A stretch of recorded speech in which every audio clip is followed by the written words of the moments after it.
ቅዳሜ ሰኔ 27 ቀን 2018 ዓ.ም እንግዲህ በዛሬው ዕለት ወደ እናንተ የማቀርበው ርዕስ ለአዲስ ምንጭ ሚዲያ ቤተሰቦችና ይህን ቪዲዮ ለምታዩ ሁሉ ሰላም ይሁን በማለት አንድ በተወሰነ ደረጃ መደገም ያለበት ርዕስ ነው።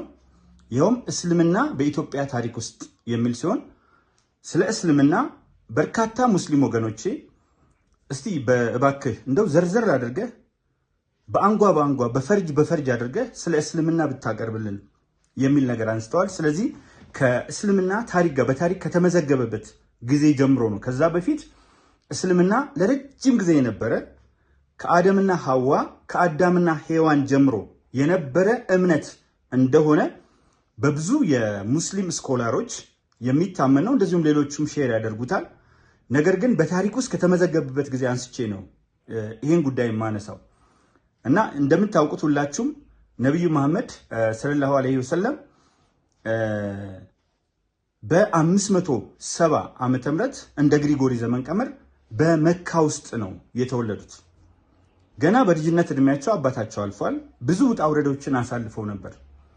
ከዚህ በኋላ ነብዩ መሐመድ ሰለላሁ ዐለይሂ ወሰለም በተወለዱበት አካባቢ ቁረይሽ አረቦች ናቸው ያሉት። እነዚህ ቁረይሽ አረቦች ደግሞ በዋናነት ጣዖት አምላኪዎች የነበሩ ናቸው። ስለዚህ ነብዩ መሐመድ የእስልምና አስተምህሯቸውን ሲጀምሩ ከፍተኛ የሆነ ተቃውሞ ያጋጠማቸው ከቁረይሽ ጣዖት አስመላኪዎች ነው። ምክንያቱም ስለ እስልምና እውነት፣ ስለ አላህ አንድነት ሻሃዳ የሚለውን ላኢላሃ ኢለላህ መሐመዱ ረሱላላህ የሚለውን አንድ ሻሃዳ፣ ሁለተኛ ስለ ሰላት ማንኛውም ሙስሊም በቀን 5 ጊዜ ፊቱን ወደ መካ በማዞር ወደ ካባ በማዞር እንዲሰግድ ሰላትን ህግ ያወጡበት ሁኔታ አለ። በሶስተኛ ደረጃ በ9ኛው የጨረቃ ወር ላይ ሉናር መንዝ በ9ኛው የጨረቃ ወር ላይ ማንኛውም ሙስሊም ረመዳን ጾም መጾም እንዳለበት እና ጾሙ የሚያካትታቸውን ነገሮች የተከለከሉ ሐራም የሆኑ ነገሮችና የተፈቀዱ ሐላል የሆኑ ነገሮችን በደንብ ያስቀምጡበት መሆኑን እናያለን። ከዚህ በተጨማሪ የከየትኛው ቦታ ያሉ ሙስሊሞች በሕይወት ዘመናቸው ሀጅ ማድረግ እንዳለባቸውና በመጨረሻ 5ኛ ፒላር አድርገው የወሰዱት መረዳዳት፣ ሙስሊሞች የአላህን ህግጋት ለመፈጸም ከሚፈጽሙት ነገር አንዱ ዘካህ ነው። ዝክር ዘካህ ማቅረብ አለበት። አቅም ያላቸው ደግሞ ሰደቃን በማድረግ እርስ በርስ የመረዳዳትን ባህል አስቀምጠዋል። ከዚህ ውጪ ምንም እንኳን እንደ 5ቱ አዕማዶች ወይም ፒላሮች ባይቀመጥም እንደ 6ኛ ሆኖ የተቀመጠው ነገር የጂሃድ ጦርነት ነው። የጂሃድ ጦርነትን አስመልክቶ በምንም ተአምር ነብዩ መሐመድ ሰለላሁ ዐለይሂ ወሰለም በትክክል አስቀምጠውታል። ሰላታቸውን የሚከለክል፣ እምነታቸውን የሚከለክል፣ እስልምና እንዳይኖር የሚያደርግ ሙስሊሞችን የሚያጠቃ ካልሆነ በስተቀር ሌሎችን ወደ አይሁድ ወደ ሌላ እምነት ተከታዮች የሚሰነዝር አይደለም በምንም ተአምር። ይህን ማወቅ ካስፈለገ ነብዩ መሐመድ ሰለላሁ ዐለይሂ ወሰለም ራሳቸው ከአይሁዶች ጋርና ከክርስቲያኖች ጋር በሰላም መኖራቸው አይነተኛ ምስክር ነው። ወደ ተነሳውበት ነጥብ ስመለስ የነብዩ ስብከት እየተጠናከረ ሲመጣ መጀመሪያ ላይ እንደ ኢንሴን ፉሊሽ እንደሆነ ምንም ማሰብ እንደማይችል አድርገው ገምቷቸው፣ ልክ አሁን ብዙ ጊዜ ስብከት ሲደረግ ሰዎች መንገድ ላይ እንደሚያዩት ማለት ነው። ቀስ በቀስ ግን የነብዩ አስተምህሮ እጅግ በጣም የሚማርክ በመሆኑና ፍትሃዊና ትክክለኛ በመሆኑ በርካታ ቁረይሽ አረቦች እስልምናን መቀበል ጀመሩ። በዚህ ጊዜ ጣዖት አስመላኪዎቹ ወደ ካባ ወደ ጣዖት ማምለኪያ ቦታቸው የተለያዩ አይዶሎች አሏቸው በቅርጽ የተቋቋሙ፣ ወደ እነሱ መሄድ ሰው ጠፋና በርካታ ሰው ወደ አላህ ዞረ። በተለይም ፍትህና እኩልነትን፣ ሰላምና መከባበርን፣ ወንድማማችነትና መቻቻልን የሚሰብኳቸው አይዲያልስ በጣም ለየት ያሉ ስለሆኑ በርካታ ሰዎች ወደዚህ መሄድ ጀመሩ፣ ወደ እስልምና። ስለዚህ ሊገሏቸው በቀጥታ አቀዱ ቁረይሽ አረቦች። ስለሆነም ነብዩ መሐመድ ሰለላሁ ዐለይሂ ወሰለም በ622 ዓመተ ምህረት አሁንም እንደ ግሪጎሪ ዘመን ቀመር ነው ከመካ ወደ መዲና ተሰደዱ። መዲና አካባቢ ተቀባዮችን አገኙ። ይሁንና መካዎች ሊያርፉ አልቻሉም። መጨረሻ ላይ በ624 ዓመተ ምህረት በድር በተባለ ጦርነት ላይ እነዚህን ቁረይሽ አረቦች ጣዖት አስመላኪዎች በማሸነፍ በክብርና በሞገስ ወደ መካ ተመለሱ። ወደ መዲና ተመለሱ። ከመዲና የነበረችው የሄዱት መዲና ነው። መዲና የበፊት ስሟ ያትሪብ ነበር የምትባለው። መዲናት አልነቢ የነብዩ መዲና ተብላ በኋላ ነው መዲና የተባለችው። የእሳቸው መዲና ናት። ከዛ ወደ መካ በክብር ተመልሰዋል። መካም አርፈዋል። በነገራችን ላይ ከ570 እስከ 632 ባደረጉት በዚህ ጉዞ ውስጥ ከታላቁ ሂጅራ በፊት ከኢትዮጵያ ጋር የሚገናኝልን ጋር ልመጣ ነው። ነብዩ መሐመድ ሰለላሁ ዐለይሂ ወሰለም ልጃቸው ሩቅያንና በርካቶችን ወደ ኢትዮጵያ ላኳቸው። ተከታዮቻቸውን ሲልኳቸው ያሉት ትልቅ ነገርና ምናልባትም የመጀመሪያው አልነጃሺ እንግዲህ ብዙ ግንኙነት አለ እንደምታውቁት። ከአክሱም በፊት ዳማትን ብትወስዱት የመጀመሪያው ሎካሊ ኖውን ስቴት በሀገር ውስጥ የሚታወቅ ስቴት ዳማት ነው። የተገኘው ስም ደመተ የሚል ነው። የታሪክ ጸሐፊዎች ግን ያኔ ግዕዝ ቮካላይዝድ አልሆነም ነበርና ደመተ ነበር። ከዛ በኋላ ዳማት አደረጉት እንጂ ዳማት አይደለም። የተገኘው ስም ኢንስክሪፕሽን ላይ ወይም የድንጋይ ላይ ጽሁፎች ላይ የተገኘው ስም ደመተ የሚል ነው። ያኔ አብርሃምን ለመጻፍ አበረሃመ ነበር የሚባለው። ልክ እንደዚህ ኢየሱስ ለመጻፍ አየሰሰ ነበር የሚባለውና እነዚህ ግን የዳማት መሪዎች ሙካሪብ የሚባል ስልጣን ነበራቸው። የስልጣናቸው መጠሪያ ልክ አጼ እንደምንለው ካው ታቶ ምናምን እንደምንለው መጠሪያቸው ሙካሪብ ነው።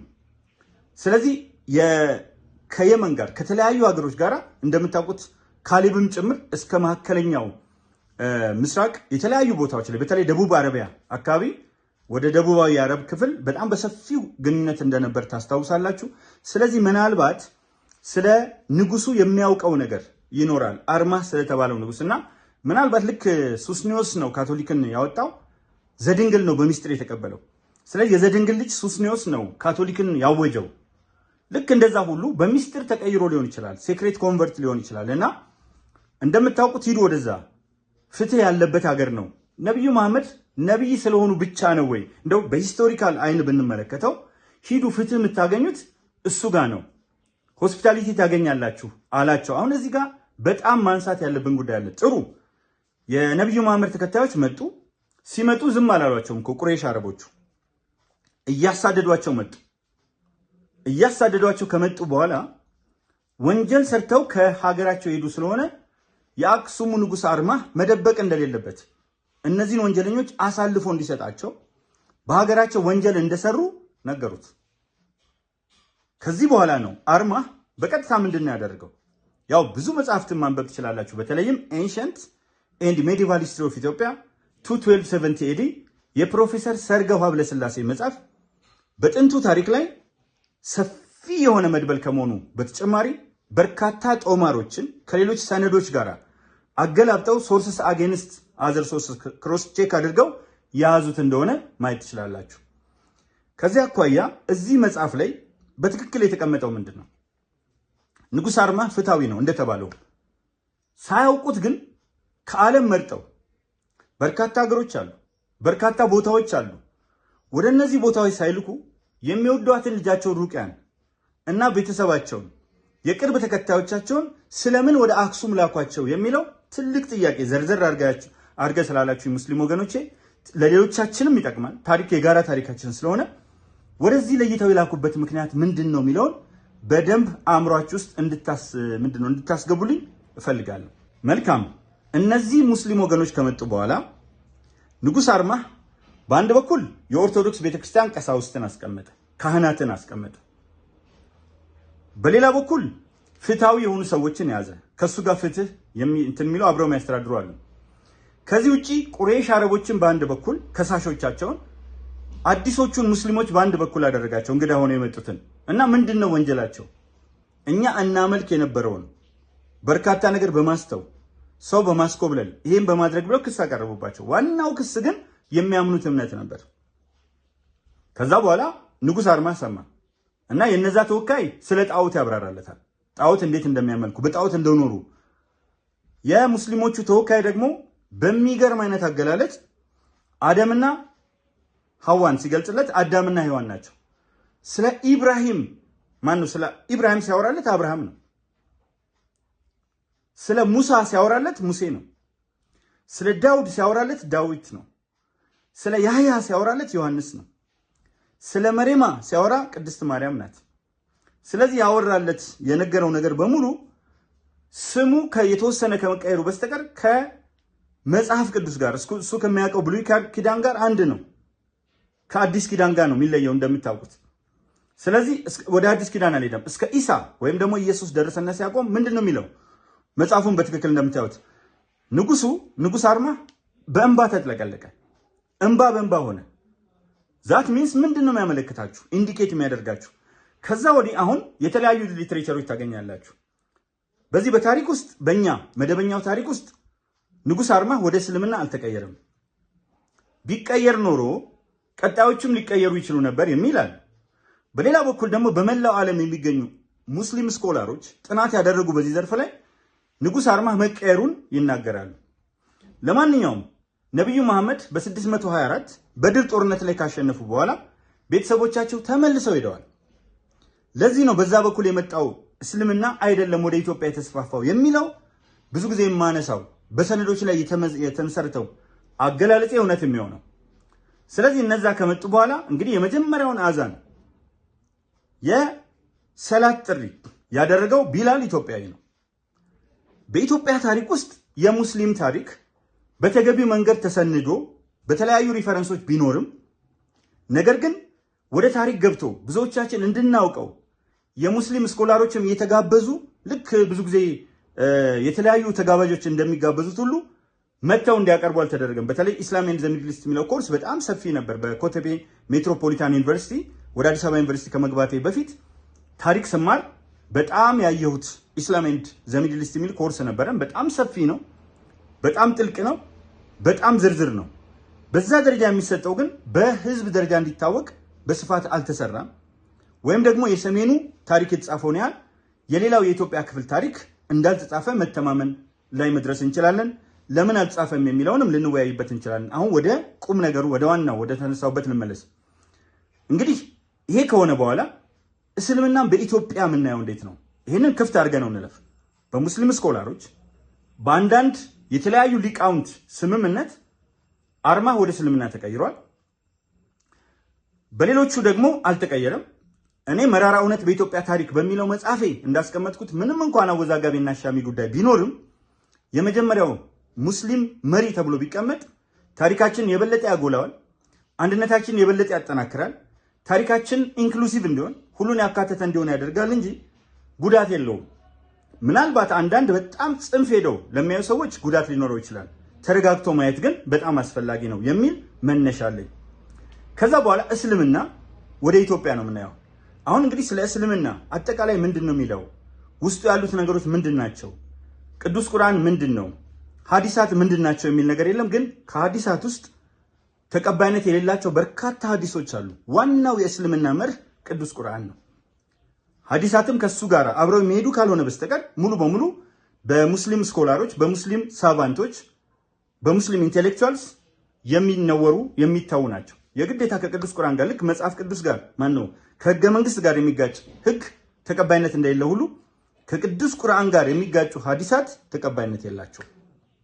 ልክ አሁን አንዳንድ ጊዜ የሚጻፉ ትንቢቶች አሉ፣ ገድሎች አሉ።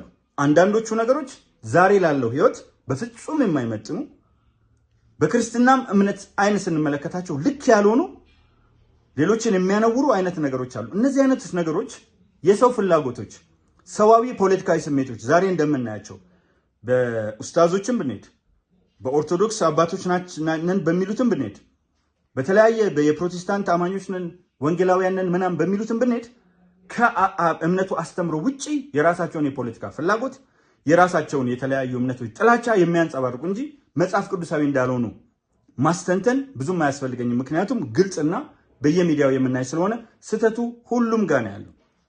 መታረም ያለበት ነው። እሱ ርዕሴ ስላልሆነ አሁን አልሄድበትም። ሌላ ቀን ግን ራሱን አስችዬ እሰራበታለሁ። ምን መሆን አለባቸው የእምነት አስተማሪዎች? ካልሆነ መንግስት ምን እርምጃ መውሰድ አለበት? የማይወስድ ከሆነ ደግሞ ሊያስከትለው የሚችለው ተጽዕኖ ምንድነው የሚለውን ተነትናለሁ በሌላ ፕሮግራሜ ላይ። አሁን ወደ እስልምና ልምጣ። እስልምና ወደ ኢትዮጵያ በስፋት የገባው ያለምንም ማጋነን 98% ሙስሊሞች በሰሜን በኩል የመጡ አይደሉም። እዚህ ጋር አንድ አከራካሪ ነገር ባለፈው ተነስቷል። እስልምና መጤ ነው፣ ክርስትና ግን መጤ አይደለም የሚል ሞግተውኝ አንዳንድ ቦታዎች ላይ ስድቦችም ዘለፋዎችም አስተናግጃለሁ ከእምነት ሰዎች ነን ከሚሉ ሰዎች። በጣም የሚገርመው ይሄ ሀሁ ብቻ ነው፣ ምንም ማስረጃ ማብራሪያ አያስፈልገውም። ለምን? እስልምና የተመሰረተው መካከለኛው ምስራቅ ነው። ክርስትና የተመሰረተው ክርስቶስም የተወለደው ያስተማረው የተሰቀለው ቅርብ ምስራቅ ኒር ኢስት ነው ለአውሮፓውያን። መካከለኛው ምስራቅ ከኛ ኢን ሪፈረንስ ቱ ኢትዮጵያ አይደለም። ቅርብ ምስራቅም ኢን ሪፈረንስ ቱ ኢትዮጵያ አይደለም። ኢን ሪፈረንስ ቱ ዩሮፕ ነው። ከግሪኒች ሜሪዲያን ተነስተው ነው፣ ወይም ደግሞ ዩሮፓውያን በጣም ዶሚናንት ስለነበሩ ነው። ከነሱ ተነስተን ወደ ተቃራኒ አቅጣጫ እየሄድን እኛ ወደ ምስራቅ ሄደን የምንለው ለኛ ቅርብ ምስራቅ አይደለም፣ ለኛ ሩቅ ምስራቅ። ለማንኛውም ክርስትና የተመሰረተው ቅርብ ምስራቅ ከሆነ እስልምና የተመሰረተው መካከለኛው ምስራቅ ከሆነ ሁለቱም እምነቶች ወደ ኢትዮጵያ የገቡ ናቸው፣ የተሰበኩ ናቸው። የእስልምና ተከታዮችም የክርስትና ተከታዮችም ኢትዮጵያውያን ናቸው። መልካቸውም አይሁዶችን አይመስልም፣ መልካችንም አረቦችን አይመስልም። ስለዚህ ሁላችንም ኢትዮጵያውያን ሆነን እነዚህ ሃይማኖቶች ተሰበኩልን መጡ እንጂ ሀገር ውስጥ የበቀለ የለም። ቅደም ተከተል ካልን ክርስትና ቀድሞ የተፈጠረ ስለሆነ ኢቭን የንጉሥ ሃይማኖትም የኢዛናና ሳይዛና በኋላ ክርስትና ተነስተው አብርሃና አጽብሃ የተባሉት የእነሱም ጭምር ነው። አከራካሪ አይደለም። ከ475 እስከ 480 ተሰዓቱ ቅዱሳን ወይም 9ኙ ቅዱሳን 9ኙም ኢትዮጵያ አይደሉም። መጥተው እስልምና ማነው ክርስትናን ያስፋፉት፣ አብያተ ክርስቲያናትን የገነቡት፣ ገዳማትን የገነቡት፣ የምናኔ ህይወትን ብህትውናንም ያስተዋወቁት እነሱ ናቸው። ተሰዓቱ ቅዱሳን ወይም 9ኙ ቅዱሳን ናቸው። 9ኙም ኢትዮጵያውያን አይደሉም። ከየትኛው ጉባኤ ፈልሰው መጡ ምናምን እሱን ስለ ክርስትና በምናገርበት ጊዜ ያስቀምጠዋል። ይህን ያዝና አድርገውና 98% ሙስሊም የገባው ቤት በኩል ነው የሚለው በሰሜን የገባው ሁላችሁም እንደምታውቁት በ10ኛው ክፍለ ዘመን የመጣው ዳህላክ ሱልጣኔት እሱ ዘግይቶ ነው 10ኛው ክፍለ ዘመን ላይ ነው። የዳህላክ ሱልጣኔት ደግሞ ወደ ውስጥ ፐነትሬት ማድረግ አልቻለም። ሌላው ትልቁ ማስረጃ በዛ በኩል ከሆነ ትግራይ በሙሉ በትግራይ በአማራ በኩል ከመጣ ይጥለቀለቁ ነበር። ትግራይም ብትሄዱ አማራ ክልልም ብትሄዱ ሰፊ ቁጥር ያለው ክርስቲያኑ እንጂ ሙስሊሙ አይደለም። ስለዚህ እስልምና በዛ በኩል እንዳልመጣ ማስረጃ የሚሆነው ቀጥሎ የምናያቸውም ነጥቦች ናቸው። እንደነገርኳችሁ የፕሮፌሰር ሰርጎ ሀብለ ስላሴ ኤንሸንት ኤንድ ሜዲቫል ሂስትሪ ኦፍ ኢትዮጵያ አፕ ቱ 1270 ኤዲም ይሆኑ ቸርች ኤንድ ስቴት የፕሮፌሰር ታደሰ ታምራትም ይሆኑ ኢስላም ኢን ኢትዮጵያ የትሪሚንግሃምም ይሁን ትሪሚንግሃም የትኛውም መጽሐፍ እንደሚያመለክተው እስልምና ወደ ኢትዮጵያ በስፋት የገባው ከሶማሊያ በመነሳት በሶማሊያ ውስጥ አሁን በሚገኙት አንዳንድ ጊዜ ግን ኢትዮጵያ ታስተዳድራቸው በነበሩ ዘይላና በርበራ ወደቦች ነው። እስልምና ወደ ኢትዮጵያ ገብቶ የመጣበት ምክንያት በጦርነት አይደለም። እስልምና የተስፋፋው የተሰበከው በርካታ ኢትዮጵያውያን ሙስሊም የሆኑት መጤ አይደሉም፣ አረቦች አይደሉም፣ ኢትዮጵያውያን ናቸው። እነዚህ ኢትዮጵያዊነትን የተቀበሉ እስልምናን የተቀበሉት በስብከት ነው። በደንብ አድርጌ ላሳያችሁ። መጀመሪያ ሙስሊም ነጋዴዎች በስፋት ይንቀሳቀሳሉ። እነዚህ ሙስሊም ነጋዴዎች አብረዋቸው የሚንቀሳቀሱትን ሰዎች እያስተማሩ በተለይ ፖርተርስ ተሸካሚዎቻቸውንም አብረዋቸውን የሚሄዱ ሙስሊም አድርጓቸው። ያው ባል ሙስሊም ሲሆን አብዛኛው ክርስትና የተስፋፋ ስላልሆነ ሌሎች እምነቶች የተስፋፉ ስላልሆኑ ወደ ደቡብ ወደ ምስራቅና ወደ ምዕራብ ባሉት ክፍሎች ባለቤቱና ልጆቹ የሚወለዱት ልጆች ሙስሊም ይሆናሉ። ስለዚህ ሙስሊም ፋሚሊ የሙስሊም ቤተሰብ ተፈጠረ። ጽሁፎቹ እንደሚያሳዩት እንደውም ከእንግሊዝኛ ወደ አማርኛው በመልሰው in the most important market centers where these Muslims had settled and increased in number, Muslim communities were emerged. በገበያ አካባቢዎች የነዚህ ሙስሊም ቤተሰቦች ቁጥር እየጨመረ ሲመጣ የሙስሊም ማህበረሰብ ተፈጠረ።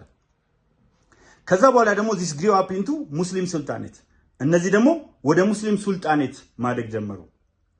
በርካታ ሙስሊም ሱልጣኔቶች በየአቅጣጫው ቢኖሩም በሚገባ የተመዘገበና የታወቀው በ9ኛው ክፍለ ዘመን ተመልከቱ። ዳህላክ 10ኛው ላይ በ9ኛው ክፍለ ዘመን የተመሰረተው የሸዋ ሱልጣኔት ነው። እንደምታዩት ስሙ ራሱ ሸዋ ነው። ሸዋ ሱልጣኔት ስርወ መንግስቱ ማክዙማይት ነው። ከዛ በኋላ በ1285 እንደገና የንግድ መስመር ላይ ነው። የኢትዮጵያ ውስጥ የሃይማኖት ግጭት ኖሮ አያውቅም። በደንብ አድርጌ ማሰምርላችሁ የፈለገ ሰው መጥቶ ሊሞግተኝ ይችላል። ሙስሊሞችና ክርስቲያኖች ተጋጭተው አያውቁም። ግጭቱ የሚፈጠረው በጦረኞች መካከል ነው። ጦረኞቹ ደግሞ የሚዋጉባቸው ምክንያቶች የመጀመሪያው ኢኮኖሚክ ሪዝን ነው። ኢኮኖሚን ለማጠናከር ነው። ኢኮኖሚን ማጠናከር ወታደራዊ ኃይልን ማጠናከር ነው። ተጨማሪ ቦታ መያዝ ነው። ተጨማሪ ኃይል መያዝ ነው። ይሄ ደግሞ ዛሬም እንደምናየው የዓለማችን ፍላጎት ነው። ዛሬ ሰለጠኑ ምንላቸው ሀገሮች ወደ ሌሎች ሀገሮች እየሄዱ መሪ እስከማነቅ ወደ ሌሎች ሀገሮች እየሄዱ ተኩስ የሚከፍቱበት የመጀመሪያው ምክንያታቸው ኢኮኖሚያዊ የበላይነታቸውን ለማረጋገጥና የበለጠ ስፌር ኦፍ ኢንፍሉዌንሳቸውን ወይም ተጽዕኖአቸውን ለማስፋት ካላቸው ፍላጎት የሚመነጭ ነው። ስለዚህ ፍላጎቱ በመጀመሪያ ደረጃ ይሄ ነው። ሁለተኛ ሰፊ ቦታ መያዝ፣ ጠንካራ መሆን፣ መስፋፋት እንደ ስታተስ ሲምቦል ይታይ ነበር። ታስታውሳላችሁ በአት ዘ ኤንድ ኦፍ ዘ 19th ሴንቸሪ ብሪቲሽ ኮንትሮልድ 1/4 ኦፍ ዘ ሰርፌስ ኦፍ ዘ ግሎብ። ዩናይትድ ኪንግደም 1/4ኛውን የመሬት ክፍል ይዛ ነበር ወይም ኢንግላንድ። እና ምንድነው ያለችው? በውስጥ ያደረጉት ነገር ፀሐይ በብሪታንያ ሰማይ ላይ በታላቋ ብሪታንያ ሰማይ ላይ አትጠልቅም ነው። ምክንያቱም ያው አይጨልምም በብሪታንያ ሰንደቅ ዓላማ ላይ። ህንድ ሲጨልም ኬንያ እንትን ሊል ይችላል፣ ግብፅ፣ በመላው ዓለም አሜሪካ። ስለዚህ 24ቱም ሰዓት ላይ ሰንደቅ ዓላማዋ ላይ ፀሐይ አለ። ሁሉንም ክፍል ይዛለው ነው። 1/4ኛውን የመሬት ክፍል ተቆጣጥራለች። ስለዚህ ያ ስታተስ ሲምቦልም ነው። በሌላ ሀገር ውስጥ መታወቂያም ነው። ሰፊ ሪሶርስም ነው። ሰፊ ኃይል ነው። የፈለገችውን በቀላሉ ሞቢላይዝ ማድረግ ትችላለች። ለምሳሌ ህንድን ይዛ ነው። ደሴት ናት። በጣም ትንሽ ህዝብ ነው ያላት። ህንዶችን ከያዙ በኋላ ህንዶችን የብሪታንያ ወታደሮች አድርገው በቅኝ ግዛት አፍሪካን ተቆጣጠሩ። እንደምታውቁት ከሲስ ከሲ ይዘው ነበር። በሰሜን ጫፍ ካይሮ ኢን ዘ ኖርዘርን ፓርት ኦፍ ዘ ኮንቲኔንት። እንደገና ደግሞ ከታች ደቡብ አፍሪካ ላይ ኬፕታውንን ይዘው ነበር ከሲስ ከሲ። ፈረንሳዮች ደግሞ ከዲስ ከዲስ ይዘው ነበር።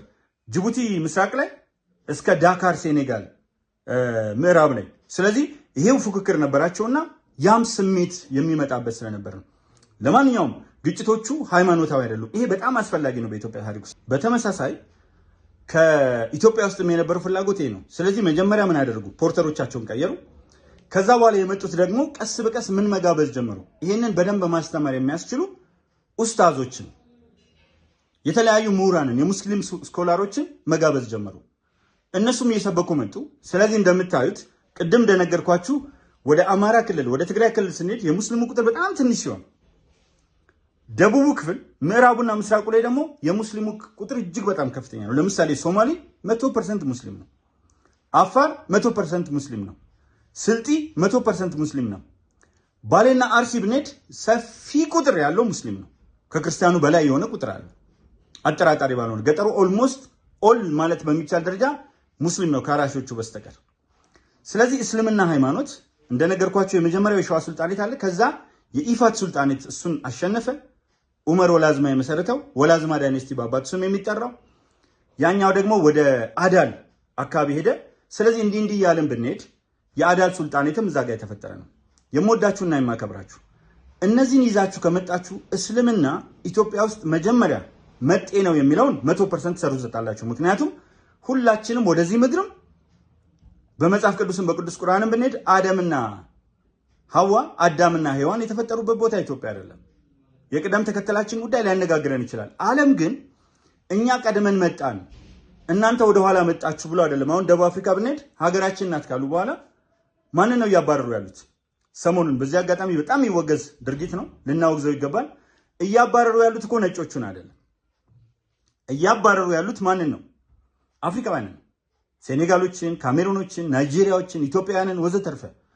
ስለዚህ የምንመለከተው ነገር ደቡብ አፍሪካ ውስጥ ከ1582 ነው ዓመተ ምህረት ልሳሳት እችላለሁ። ቮርትሬከርስ ወይም ቦርስ የደች እና የፍሬንች ገበሬዎች በሰፊው መጥተው ከዛ በኋላ እነዚህ እንዴት አድርገው ሄደው እዛ ውስጥ የራሳቸው ኑሮ እየኖሩ እያሉ መጨረሻ ላይ ብሪቲሾች ቅኝ ግዛት ሊይዙ ሲሉ እንዴት አድርገው ቦርስ ወር እንደተካሄደ ብሪቲሾቹ እንዴት እንዳሸነፉ ካሸነፉ በኋላ ቀስ በቀስ ደግሞ ከ1948 ላይ የአፓርታይዱ ስርዓት የደች እና ፍሬንች ሴትለርስ ሲያሸንፉ ብሪቲሾቹን ሳይነኩ እነሱንም አፍሪካነርስ ብለው ራሳቸውን በመጥራት አፍሪካውያንን ደግሞ እነዚህ ጥቁሮቹን ደቡብ አፍሪካ ያሉትን መጤዎች በማለት ፓስ በመስጠት ታሪኩ ሰፊ ነው። እንደው ብናውቀው ራሱ አንድ ቀን ደስ ይለኛል። እና እሱን አድርገው ነው ያዙት። አሁን እነዚህ ኋላ ነው የመጡት ነጮቹ። ግን ነጮቹ አገራችን ነው አፍሪካነርስ ነን እኛ አሉ። ደች ፍሬንች ሴትለርስ ከደች ነው የመጡት፣ ከኔዘርላንድስ ከፈረንሳይ ነው የመጡት። ግን አፍሪካ ማንም ጥቁር አይታችሁ እንደሆነ ቀና ብሎ አይመለከታችሁም። ለሱ ብዙ ምክንያቶች አሉት። ቀና ብሎ ያሸነፈው የጥቁሮች ፓርቲ ነው፣ ግን ቀና ብሎ አይመለከታቸውም። ወይራስ አፍሪካውያንን ግን ያስወጧቸዋል። ምክንያቱም ከስራ አይወዱም ምናምን የሚለውን ነገር እዛ ውስጥ አልገባም። እኔ ኢሹ አይደለም አሁን፣ ሁለተኛ የኔም ጉዳይ አይደለም ሲጀመር። ስለዚህ አሁን እዛ ጋር የምንመለከተው አሜሪካን ብንገባ ከአሁኑ ታሪክ ጋር ካላያያዝ ነው አይጠቅም። አንተ መጣል አንተ አልመጣም የሚለው ነገር ነው አንዱ የሚያጣላ። አሜሪካ ብትገቡ እንደምታውቁት አሜሪካ የነበሩት ሌሎች ናቸው። ከዛ እንዴት አድርገው ስፔኖች መጡ፣ ፖርቹጊሶች እንዴት አድርገው ሄዱ፣ ከዛ ብሪቲሾች እንዴት አድርገው ሄዱ፣ እንዴት አድርገው በቅኝ ግዛት ያዟቸው፣ ከዛ በኋላ እንዴት ነጭ ወጡ። እና አሜሪካ ውስጥ ያለው ሰው አሁን ያለምንም ማጋነን 99% ከ16ኛው ክፍለ ዘመን በኋላ ሄደ ነው። ከ1500 በኋላ ሄደ ነው። ከአትላንቲክ ስሌቭ ትሬድ በኋላ ሄደ ነው። ዘኒ ወርልድ ዲስከቨር ከተደረገች በኋላ ሄደ ነው። እንደምታውቁት ክሪስቶፈር ኮሎምበስ በ1492 አገኛት። ከዛ 1500 እሱ ተሳስቶ ነበር፣ ዌስት ኢንዲስ የደረሰ ነበር የመሰለው። 1500 አሜሪጎ የሚባለው ሰው ይሄ ያገኘው ቦታ ኒው ወርልድ ነው አለ። ኒው ወርልድ በሱ ስም አሜሪጎ በሚለው ስም አሜሪካ ተባለች። ለማንኛውም አሁን ዓለም ማን ነው በፊት የመጣው አይልም። አንድ ልጨምሬ እንትን ለማለት ብሪታንያ ብንሄድ የቼልቶች ሀገር ናት፣ ወይም የቼልቲኮች ሀገር ናት። እነሱ መጋ መጡ፣ አንግሎች ገቡ፣ ሳክሶኖች፣ ጁቶች፣ ቱሪንጃውያን ምናምን ገቡ። ከዛ በኋላ የአንግሎ ሳክሰን መንግስት ተመሰረተ፣ ሌሎችን ሲያገል ነበር። መጨረሻ ላይ ግን ያ የማግለል ያ ፓርላማ እንዳይገቡ አይሪሾች፣ ዌልሶች፣ ስኮቲሾች ምናምን የነበረው ነገር በተለይ ደግሞ አክት ኦፍ ዩኒየን 1707 ስኮቲሾች እና ብሪቲሾች ከተገናኙ በኋላ ቢሆን ቅድሚያ የሚሰጣቸው አልነበሩም። እና አይርላንድ ለምን ተገነጠሉ? ኖርዘርን አይርላንድ ብዙ ልነጋገር እንችላለን። አንዳንዶቹ ደግሞ እንዴት አድርገው ቀጠሉ። ስለዚህ በሁለቱም ቨርሽን እያየናቸው እንሄዳለን። ግን የትኛው ነው የሚያመዝነው ዓለም ላይ? ከዛ ከኛ ታሪክ ጋር እንዴት ይጠቅመናል የሚለው እናያለን። ስለዚህ መጤ የሚለው 100% ሰርዙት። ሁለተኛ ተቀበልናቸው፣ ክርስቲያኖች ሙስሊሞችን ተቀበልን የሚለው ስህተት ነው። ኢትዮጵያውያን ሙስሊሞች፣ ኢትዮጵያውያን ክርስቲያኖች በሰባኪዎች አማካኝነት እስልምናና ክርስትናን ተቀበሉ። ፔሬድ። እነዚህ ትርክቶች በጣም መጥፎ ስለሆኑ ነው። ለብሔራዊ መግባባታችን እንቅፋት ስለሚሆኑ ነው። ለአብሮነታችን መሰናክል ስለሚሆኑ ነው። አንድነታችንን ስለሚያላሉና ስለሚያሻክሩ ነው። ለዚህ ነው የታሪክ ትልቁ ጥቅም ትላንትን አውርቶ ማቆም ሳይሆን ትላንትን ከዛሬ ጋር አስተሳስሮ ህይወት መዝራት ነው። ትላንት ያሉ ስህተቶችን ማረም።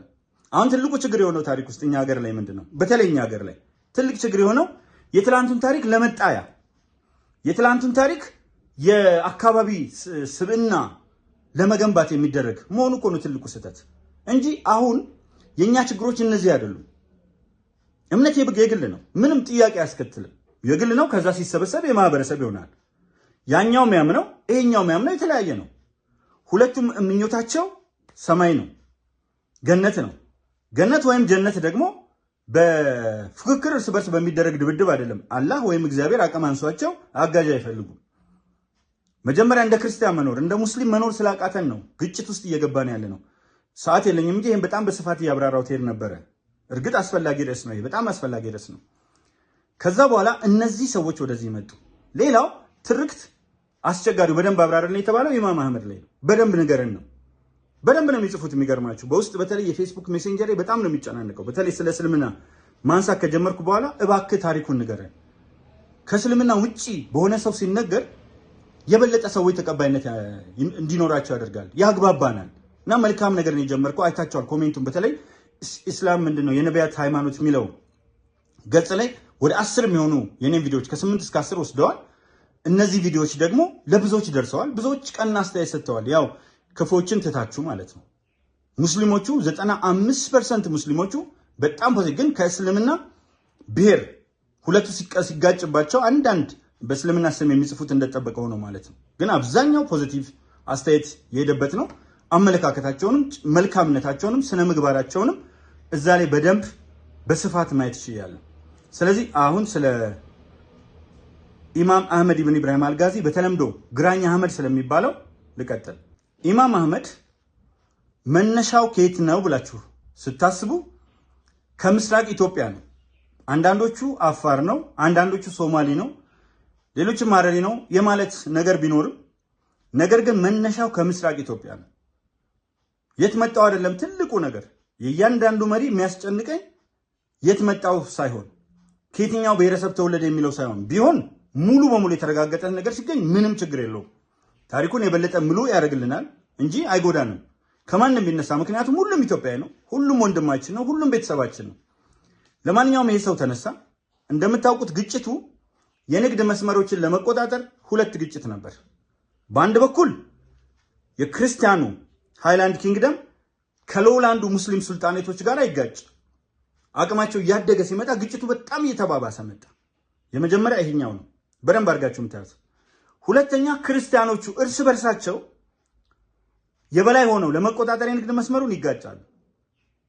ሶስተኛ ሙስሊሞቹ እርስ በርሳቸው የንግድ መስመሩን ለመቆጣጠር ይጋጫሉ። ለምሳሌ የሸዋ ሱልጣኔት ከይፋት ሱልጣኔት ጋር ያደረገውን ውጊያ እና አሸንፎ የይፋት ሱልጣኔት ሁለቱን ማጠቃለሉን ማየት ይቻላል። ስለዚህ ግጭቱ የሃይማኖት እንዳልሆነ የምትመለከቱት ክርስቲያኖቹ ከክርስቲያኖች ጋር፣ ሙስሊሞቹ ከሙስሊሞቹ ጋር ይጋጫሉ። በዚህ መካከል አንድ ጠንካራ ሰው ተነሳ። ማን? ኢማም አህመድ ኢብን ኢብራሂም አልጋዚ። ይህ ሰው ሲነሳና ውጊያ እያደረገ በተለያየ ቦታ እንትኖቹ እያሸነፉ ሲመጡ የአጼ ዘርዓ ያዕቆብ ባለቤት የነበረችው የአጼ ናኦድ እስክንድርና ልብነ ድንግል ሞግዚት እናያት የነበረችው የሃዲያው መሪ የሃዲያው ጋራድ ልጅ እሌኒ እጅግ ዲፕሎማት ስለነበረች የመጀመሪያውን ደብዳቤ ጻፈች። በዚህ መሰረት በ1520 ዓመተ ምህረት በቫስኮ ደጋማ ግራንድሰን ክሪስቶፈር ደጋማ አማካይነት ፖርቹጋሎች ለኢትዮጵያ ለክርስቲያን ሃይላንድ ኪንግደሙ ድጋፍ ለመስጠት መጡ። በዚህ ጊዜ ማህፉዝ የሚባለውን በ1517 ልብነ ድንግል አሸንፎ ነበር። ማህፉዝን ከኢማሙ በፊት ያለውን ኢማም ማህፉዝን አሸንፎ ነበር። ስለዚህ ያንግ ኪንግ በጣም ያንግ ነው who had a fresh memory of recent victory over ማህፉዝ didn't surprise with the coming of the Portuguese። የፖርቹጋሎችን መምጣት አላስደሰተውም። ቻሮጊት ምንድነው ድባቅ መመታውን እንደ አባቶች ለነዚህ እርዳታ ብለሽ ትጠሪያለሽ ምናምን አለና የመጡትን እነ ፖፕ ሜንዴዝን አልተቀበላቸውም። እነ ቤርሙዴዝን በጣም ነው የናቃቸው። ቤርሙዴዝ ነበር በተለይ ትልቁ እና ናቃቸው። ስለዚህ 15 ያመጡ እንደማይፈልጋቸው አሳያቸው። ከዛ ተመልሰው ሄዱ። በ1527 እነሱ እንደሄዱ ፖርቹጊሶቹ ኢማም አህመድ ማህፉዝ ከተገደለ በኋላ ተክቶ መጣ። በጣም ፓወርፉል ነው፣ በጣም ስኪልፉል ነው። ከዛ ቀጥታ መጣ የንግድ መስመሩን ለመቆጣጠር። እንግዲህ ተመልከቱ። አሁን ወራሪ ነው የሚለው ደግሞ እዚህ ጋር አስተካክላችሁት የምትሄዱት አፋር ወራሪ አይደለም፣ ሶማሊ ወራሪ አይደለም፣ ሀረሪ ወራሪ አይደለም፣ አርጎባ ወራሪ አይደለም። እነዚህን ሙስሊሞች በማስተባበር የንግድ መስመሩን ለመቆጣጠር መጣ። እነዛም ከሰሜን የመጡት የንግድ መስመሩን ለመቆጣጠር ነው። እነዚህም ከምስራቅ የመጡት የንግድ መስመሩን ለመቆጣጠር የመጡት ሳይሆን ምስራቅ ላይ ነው የንግድ መስመሩ ያለው፣ ወደ ምስራቅ አቅጣጫ ነው። እንደምታዩት እንግዲህ የአዳማ መስመር ነው ውጊያው የተካሄደው። ሽምብራኩሬ የሚባል ጦርነት አለ። ይሄ ሽምብራኩሬ አንዳንዶቹ ቢሾፍቱ ነው ይላሉ፣ አንዳንዶቹ አዳማ ነው ይላሉ፣ ሌሎቹ ሞጆ አካባቢ ነው ይላሉ። ብቻ ሳሙኤል ዘ ኢስተርን ፓርት ነው። ስለዚህ ማን ነው ሊወር የመጣው? በሀገር ወራሪ የሚባል የለም። ማን ነው የበለጠ ኃይሉን ለማጠናከር ለማስፋፋት የመጣው ነው እንጂ ማን ነው የወረረው አንልም። ምክንያቱም በሀገር ውስጥ የተካሄዱ ግጭቶች አሜሪካ ብትሄዱ አሜሪካን ሲቪል ወር አለ። የብሪቲሽን ታሪክ ብታዩት የግጭት ነው። የጀርመኖች ዩኒፊኬሽን 300 ነበሩ። 300ን የቢስማርክ ጥበብ ነው ከዞልቨሬን ወደ ፖለቲካል ዩኒፊኬሽን ያመጣቸው። ዓለም በሙሉ የተሰራቸው በፍቅር አይደለም። በፍቅር የተዋሃዱ መጀመሪያ እርስ በርስ ይጋጫሉ እዛው ሀገራቸው ውስጥ። ግን ፈርዲናንድ እና ኢዛቤላ የአራጎንና የካሲሌ ንጉስና ንግስት ቪዚት አበዙ ከዚህ ወደዛ። ከዛ ፍቅር ያዛቸው። ሁለቱን የሚመሯቸውን አዋህደው ስፔኖች ማቀው ይሄንን ነው። ሌላ በፍቅር የተመሰረተ ካለ ተነግሩኛላችሁ። ግን ውስጥ ለውስጥ አራጎኖች እርስ በርስ ይዋጉ ነበረ፣ ካሲሎች እርስ በርስ ይዋጉ ነበረ። ለማንኛውም ወደዚህ ልመልሳችሁ እና እዛ ጋር ግጭት ተካሄደ። ግጭቱ ላይ ምስለ መጽሐፉ በትክክል የምናውቀው ፓርቲሲፓንት ሆነ የተሳተፈ ኮንቴምፖራሪ በወቅቱ የነበረ ጦርነቱን በአይኑ ያየ የመናዊ ሻሃባዲን የሚባል ነበር። እንግዲህ ብዙዎች ይመጡ ነበር ከተለያዩ የዓለም ክፍሎች ውስጥ። በሰሜን በኩል ብናይ ለምሳሌ የመጀመሪያው መጽሐፍ ዘ ፐሪፕለስ ኦፍ ዘ ኤሪትሪያንስ የጻፈው ግሪካዊ ነው። ዘክርስቲያን ቶፖግራፊን የጻፈው ኮስሞስ ኢንዲኮፕለስቲስ ግሪካዊ ነው። የመጀመሪያው አይታወቅም። በጣም በርካታ መጽሐፍት ያስቀምጡልን። በሰሜኑ በምዕራቡም በምስራቁም ያለው ታሪክ የውጪ ሰዎችም አሉ፣ በስፋት ይመጣል። እንደምታዩት ፖርቱጋሎች መጥተዋል፣ ያልመጣ የለም። ቱርኮች መጥተዋል፣ አርሜኒያን መጥተዋል። ብዙዎቹ በጦርነት ውስጥም ፖርቱጊሶችና ቱርኮች እንትን ብለዋል። ሞር በጣም ወደ ታሪክ ሌሰን ስለሚያደላ ነው እሱን የተውኩትና ቀጥታ ርዕሴ ላይ ማተኩረው። ስለዚህ እነዚህ መጥተው ምን አደረጉ? ተቆጣጠሩ ቦታውን እና 1529 ጦርነቱ የተጀመረው ጠዋት ነው። የክርስቲያኑ ጦር በደንብ ያዙት። ይሄን የክርስቲያኑ ጦር እንደተለመደው ይላል፣ አላዳላም። የሚገርማችሁ በጣም ተዋጊዎች ናቸው፣ ጠንካሮች ናቸው። በዚህም በኩል ያሉ ጠንካሮች ናቸው። እስከ 6 ሰዓት ጠዋት በግምት 12 ሰዓት አካባቢ የተጀመረ ጦርነት እስከ ቀትር እስከ 6 ሰዓት ድረስ በጣም በረታ። የክርስቲያኖቹ ቁጥር ሰፊ ነበር በአንጻራዊ መልኩ። ከዚህ አንጻር ኢማም አህመድ ኢብን ኢብራሂም አልጋዚ እና የሚገርም ነው፣ አዳላ እንዳትሉት የመናዊው የጻፈው ምንድነው? ልክ ሲሸሹ አለ የኢማም አህመዱ የኢማሙ ጦር መሸሽ ሲጀምር ብዙ ጊዜ እንደነገርኳችሁ ደብቆ ነበር። ከኋላ ተደብቆ የሆነ ተራራ ስር አድርጎ ሰፊ ፈረሰኛ ሰራዊት ሰፊ ኃይል ይዟል። ዝም ብሎ ነው የጠበቃቸው። ልክ የሱ ሰራዊት ማፈግፈግ ሲጀምር፣ ወደኋላ ማፈግፈግ ሲጀምር መሀል ለመሀል ነው የሚለው ይዞባቸው መጣ። ከዛ በኋላ መዋጋት ያልቻሉበትን አንዱ ምክንያት ሲያሳይ ፈረሶቹ እሱ ከአረቢያ ያስመጣቸው ነው፣ የዋዛ ሰው አይደለም። ምን ያህል ጥበብ እንዳለው ተመልከቱ። ፈረሶቹ ከአረቢያ የመጡ ናቸው። ከኛ ፈረሶች ቁመታቸው ከፍ ይል ነበር። አንደኛው።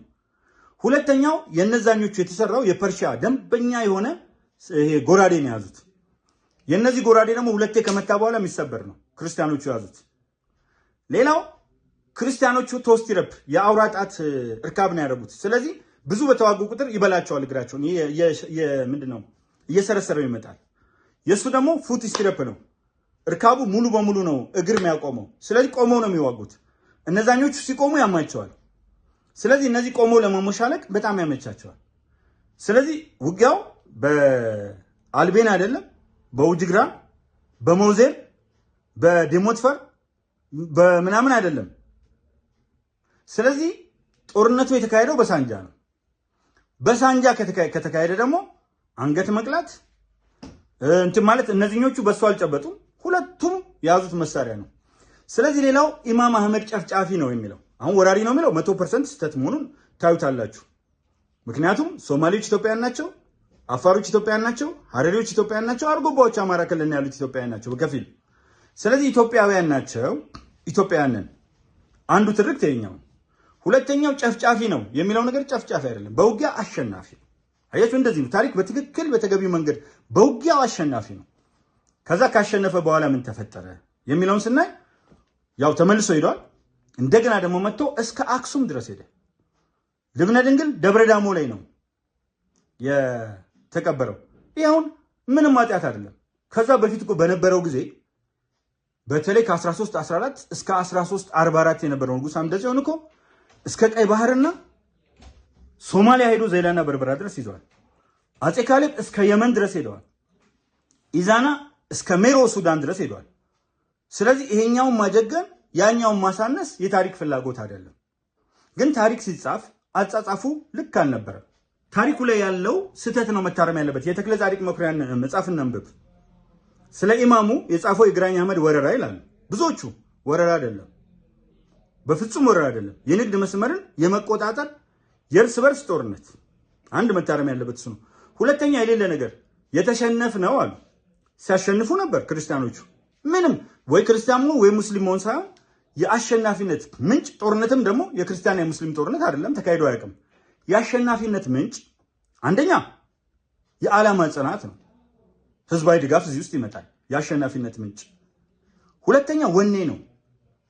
በጦርነት ውስጥ ይላል ናፖሊዮን ይመስለኛል፣ በጦርነት ውስጥ ብዙ ጊዜ አሸናፊ የሚሆኑት ተጨማሪ 5 ደቂቃ በትዕግስት የሚጸኑት ናቸው ይላል። አፄ ዮሐንስ እኮ ማዲስቶችን አሸንፈው እያለ የአፄ ዮሐንስ ጦር አሸንፎ እያለ ንጉሱ ተመቱ ሲባል እያሸነፈ እኮ ነው የሸሸው። ኢትዮጵያ ሰራዊት በወቅቱ የነበረው እያሸነፈ የአርሶ አደር ሰራዊት ነው። እያሸነፈ ሲሸሽ ነው እኮ ማዲስቶቹ ተከትለው አንገታቸውን እስከ መቁረጥና እስከ መግደል የደረሱት እንጂ እያሸነፉ ነበር። ተጨማሪ ጽናት፣ ተጨማሪ ትጋት በሚገባ ያስፈልጋል በጦርነት ውስጥ። ስለዚህ አሸነፈና 40 ክንድ ነው ያለው። የስንዴ ክምር ጠላት አታመጣልኝም ወይ ያሉ ልብነ ድንግል ስላሰቡ ነው እንትን የሆነው። እንዲህ አይነት ነገሮች አስፈላጊ አይደሉም። ኢቭን እሌኒ አሁን ከዚህ በፊት ተናግሬ ነበር። የሴቶች አደባባይ ገና ከመቋቋሙ በፊትም ራሱ አንስቸው ነበር። የሴቶች አደባባይ ምንድነው? ጣይቱ፣ ሎኮ፣ የቃቄ ወርዶት፣ እሌኒ በጣም በርካታ የመጀመሪያዋ ፓይለት፣ የመጀመሪያው የፓርላማ አባል፣ የመጀመሪያዎቹ ምናምን እጅግ በጣም በርካታ የሆኑ እስካሁን ድረስ በቁንጅና ውድድሩ ቢታ መንሲሳ ብዙ ሴቶች አሉ። በየዘርፉ ያሉትን ሴቶች በማሳየት ክብርት ከንቲባዋ በዚህ ላይ ክቡር ጠቅላይ ሚኒስትሩ ሐውልት የታሪክ ሐውልት በማቆም በኢትዮጵያ ታሪክ ውስጥ ተወዳዳሪ የላቸውም። አሁን ወደ ፖለቲካው እንዳልወስደው ነው እንትምለው እና ትክክለኛ የኢትዮጵያን የታሪክ ጥያቄ ምላሽ እየሰጡ ያሉት ፍትሃዊ የሆነ እነዚህ ናቸው። ግን እኩልነት በደል የሚመስላቸው እኩልነት መረገጥ የሚመስላቸው ግን የኢትዮጵያን ፖለቲካ ያተራምሱታል። አንዳንዶቹ ሁልጊዜ የመመታት ጭንቅላት ነው ያላቸው፣ የተመታ ስነ ልቦና በታሪክ ውስጥ እንዲሆኛለሁ የተመታ ሰቆቃ። ሌሎቹ ደግሞ ታሪክ የኔ ብቻ ነው። ሁለቱም ጽንፎች አይጠቅሙንም። እኛ ዋልታ ረገጥ ጽንፎች ለኢትዮጵያ አይጠቅሙ። የሚጠቅሙት ሚዛናዊ ሆኖ ምን ያህል እንጠቀማለን ከታሪካችን። እኔ አሁን ስለ እስልምና ታሪክ ሳነሳ ስለ ኦርቶዶክስ ያነሳሁትን ብታየው ፌስቡኬ ላይ ወደፊትም ማነሳዋለሁ። ድንቅ አድርጌ ነው ማነሳው። የትኛውንም ታሪክ አንሳ ብትሉኝ ድንቅ አድርጌ ነው ማነሳው። ምክንያቱም ትውልዱ ከዚህ ውስጥ መማር አለበት፣ ከዚህ ውስጥ ማትረፍ አለበት፣ ከዚህ ውስጥ ማግኘት አለበት እና በጣም መነሳት ያለበት ነገር ይሄ ነው እና አሸነፋቸው። ስለ ወራሪ አይደለም አያችሁ፣ ጨፍጫፊም አይደለም፣ ግን አሸነፋቸው። ታክቲክ ነበረው። ከዛ መሪ መሆን ያለበት እሱ ነው። ከ1529 የሽምብራ ኩሬ ጦርነት ፒተር እሱን እስከገደለበት ፖርቹጋል ላይ ነው የገደለው ኢማም አህመድን እስከ 1543 ድረስ የኢትዮጵያ መሪ መሆን ያለበት እሱ ነው አልኩኝ። ለምን ብላችሁ ጠይቁኝ። አንደኛ አሸንፏል። በቃ አንዱ ንጉስ ሲያሸንፍ አይደል ሌላውን ንጉስ የሚሆነው። ራስ አሊ ንጉስ አንጋሽ ናቸው። ተሸንፈው ከጠፉ በኋላ ንጉስ አንጋሽ ይሆናሉ? አይሆኑም። በዚህ ምክንያት አሸንፎ የያዘው እሱ ነው። አንደኛ ኢኮኖሚውም ሙሉ በሙሉ ተቆጣጥሯል። ሁለተኛ የሚመራው እሱ ነው፣ የሚያስገብረው እሱ ነው። ያኮ ተደበቀ ሄዶ ደብረ ዳሞ የመጨረሻ ጫፍ ላይ ወጥቶ ተደበቀ ልብነ ድንግል አለቀ። ከዛ ምድራችንን ኢትዮጵያን በስፋት በወቅቱ ያስተዳድረው እሱ ነው። አንድ በኢኮኖሚ፣ ሁለት በፖለቲካ፣ ሶስት በማህበራዊ ህይወት፣ አራት በተለያየ ሌላው ትርክት ከዚህ ጋር ተያይዞ እንግዲህ መሪ መሆን ያለበት እሱ ነው። የፈለገ ሰው መጥቶ ይቅጠም ይከራከረኝ አይደለም ካላችሁ ኑ ሚዲያ አለ ኑና ፕሮፋይል ያለው ሰው ቁጭ ብሎ ከኔ ጋር ይወያይ እንወያይ። ይሄ በደንብ አድርጎ መቀመጥ ያለበት ሰው ነው። ኢማም አህመድ የኢትዮጵያ መሪ ሆኖ መቀመጥ አለበት። ኃጢአት እኮ የለው። ጎበዝ መሪዎቻችን እንወቃቸው እነማን እንደሆኑ። ይሄን ካደረገ መሪ ማይባልበት ምክንያት ምንድነው? ከሰለሞናውያን ስርወ መንግስት ስላልመጣ። ይሄ ትልቁ ስህተት ነው በታሪክ ውስጥ። እንግዲህ ትልቁ በታሪክ ውስጥ እዚህ ጋር አሁን አርሜ ለመደምደምና ለመጨረስ ከዚህ በላይ በጣም በስፋት የምትፈልጉ ሰዎች በስፋት ማንበብ ነው። በስፋት የምናብራራበት ሁኔታ አለ። አልፎ አልፎ በፌስቡክ ገጽ ላይ ከምገባ ውጪ አዲስ ምንጭ ሚዲያ ከ90,300 በላይ ሰብስክራይበሮች አሉ። በዚሁ የምሰጣችሁ ቻሌንጅ 100,000 እናስገባው። እዚህ ላይ በርካታ ትንታኔዎችን እንስጥ። ጥያቄዎች ደግሞ እዚሁ አቅርቡ፣ ኮሜንት። እነዚህን ጥያቄዎች በቀጥታ መጥቼ መልሳቸዋለሁ። ማጠቃለያ የማደርገው ነገር የኢትዮጵያ ታሪክ የሙስሊሙም የክርስቲያኑም ታሪክ ነው። በቁጥር ትንሽ ሆነው ቢሆኑ እንኳን ሙስሊሞች እንኳን ግማሽ ሆነው እንኳን ገሚሱ የኢትዮጵያ ሕዝብ ሙስሊም ሆኖ ቀርቶ በቁጥር ሩብ እንኳን ቢሆኑ 10% እንኳን ቢሆኑ የሙስሊሙ ታሪክና የክርስቲያኑ ታሪክ እኩል መጻፍ አለበት። ከዛ መጨረሻ ላይ ብዙ ሰዎች እንትን የሚሉኝ እንዴ መቼ ተበደለ ሙስሊም በኢትዮጵያ ታሪክ ውስጥ የሚል ነው። መቼ ተበደለ ካላችሁ የሙስሊም መሪ ያሳዩ። የሙስሊም ራስ ቢትወደድ፣ ጸሐፌ ትእዛዝ፣ ሊቀ መኳስ፣ ሊጋባ፣ ዣንጥራር፣ ራስ፣ አዝማች፣ ደጃዝማች፣ ቀኛዝማች፣ ግራዝማች፣ በላምበራስ፣ ባሻ አሳዩኝ። ስለ አቃታቸው ነው እንዳትሉ ያው ታሪኩ ያሳያቸዋል። መምራት አይችሉም እንዳትሉ ስንትና ስንት ጀግኖች የሙስሊም ጀግኖች በኢትዮጵያ ታሪክ ውስጥ አሉ። አርሲዎች ምኒልክን ምን ያህል ጊዜ እንዳቆሙ ታያላችሁ። 6 ዓመት ሙሉ ሙስሊሞች ናቸው። 6 ዓመት ሙሉ የምኒልክን ጦር ገትረው ይዘዋል። የጨለንቆ ጦርነት አለ፣ የአኖሌ ጦርነት አለ፣ በጣም በርካታ ጦርነቶች አሉ ልንጠቅሳቸው የምንችላቸው። ስለዚህ አሁን ደግሞ ባለው ሰራዊት ውስጥ ሰራዊት የግል ሃይማኖት አለው፣ ሰራዊት የጋራ ሃይማኖቱ ኢትዮጵያ ናት። እና በውል እየተመሙ ናቸው። ይህን ካልኳችሁ በኋላ ውድ የማከብራችሁና የማደንቃችሁ ኢትዮጵያን ወገኖች፣ ኢትዮጵያ ላይ አሁን ያለንበት ሰዓት የምክክር ኮሚሽን ነው። ፖለቲካዊ ትርጉም ሰጥቼ ነው የምሄደው። በምክክር ኮሚሽኑ ከሚነሱ ጉዳዮች አንዱ ሃይማኖታዊ ጉዳዮች፣ በታሪክ ላይ ያሉ ተቃርኖች፣ የሀገረ መንግስት ግንባታ ኔሽን ስቴት ቢልዲንግ ወይም ኔሽን ቢልዲንግ ላይ የተለያዩ የምንወያይባቸው ርዕሶች ጋር ይሄ ርዕስ በቀጥታ ይገናኛል። ስለዚህ ታሪካችንን በሚያስማማን መልክ በጋራ ጽፈን ለልጆቻችን እንደሰለጠነው ዓለም ምርጥ ነገር ለማስቀመጥ ካሰብን በተቻለን አቅም ልባችንን ክፍት እናድርገው፣ አእምሯችንን ክፍት እናድርገው። በቁጣ ጀግና ለመባል ማሰብን እንተው። በዚህ አጋጣሚ ወደ ምክክር ከሚቀጥለው ጀምሮ ለስልጠና ወይም ለውይይት የሚገቡ ሰዎች ይኖራሉ። ስትገቡ እርግጠኛ ነኝ የተሻሉ ሰዎች ስለሆኑ እዛ ጋር እንትን የሚሉት በተቻለ አቅም እሳት ሊያቀጣጥል የሚችል ስሜት እየኮረኮረ የግል ስብናን ለመገንባት እሱ እኮ የበለጠ ተከራካሪ ነው እንዲባል መሆን የለበትም። እያንዳንዱ ንግግራችን 130 ሚሊዮን ህዝብን ከግምት የሚያስገባ የቀጣይ የሚመጣ ተከታታይ ትውልድ ዕጣ ፈንታ በአንክሮ በአስተውሎ መመልከት የሚችል እኔ የምናገረው ንግግር ምን ያህል በአካባቢ ወይም በሆነ ማህበረሰብ ጀግና ያስብለኛል የሚል ጀግና መጫወት ሳይሆን በተረጋጋ መልኩ በመላው ኢትዮጵያዊ ልብ ውስጥ እንዴት አድርጌ በመልካምነት ልሰፍር ይችላል፣ መልካም ታሪክን፣ መልካም ፖለቲካን፣ መልካም አደረጃጀትን እንዴት ላምጣ የሚለው ሊያገብረን ይገባል። ፈጣሪ ኢትዮጵያን አትረፍርፎ ይባርክ።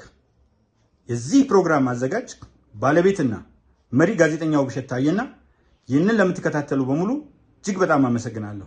በሌሎች ፕሮግራሞች እንገናኛለን። አልፎ በተለያዩ የፕሮግራሞች መደራረብ በግላዊ ቤተሰባዊ ወይም መሰል ጉዳዮች እዚህ ቦታ ላይ ባልገኝ ከወዲሁ ይቅርታ ጠይቃለሁ። ነገር ግን ትንታኔዎቼ በአዲስ ምንጭ ሚዲያ ብቻ ይቀጥላሉ። በሌላ ሚዲያ ላይ አታገኙኝም። የመንግስት ሚዲያዎች ካልሆኑ ሜንስትሪም ሚዲያዎች ትልቆቹ ካልሆኑ በስተቀር አታገኙኝም። እንደዚህ አይነት ሚዲያ ላይ የምታገኙኝ በዚህ በአዲስ ምንጭ ሚዲያ ብቻ ነው። አመሰግናለሁ።